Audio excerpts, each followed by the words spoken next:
halkan shirka dhacay beesha Balibusle oo wada tashiya kadibna go'aan lagu gaaray guddi in la dhiso waxaanu magacaabaynaa guddi ka shaqayn doona horumarka caafimaadka nabadgelyada iyo nadaafadda iyo bilicda magaalada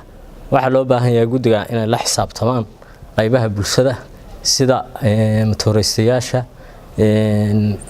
waxbarashada caafimaadka iyo deegaanka wixii baabi'inaya waxa loo baahan yahay dadweynuhu inuu ka qayb qaato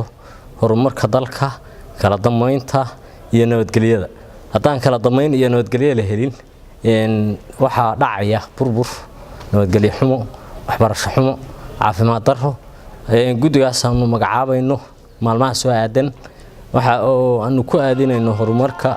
nabadgelyada alxamdulilaahi rabbil caalamiin wadanku waa barwaaqo nabadgelyada guud waa fiican tahay ogaa jirooyin iska jira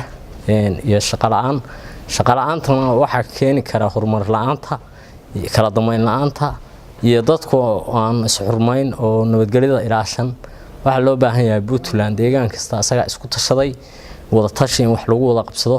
ganacsatada inuu taageero bixiyo kan xoolalayda inuu beeyada iyo deegaanka ilaasho kan caafimaadka ka shaqeynaya dadka inuu cadaalad ugu shaqeeyo kan waxbarashada ka shaqeynaya inuu horumariyo intaasan ku soo gabagabeynaya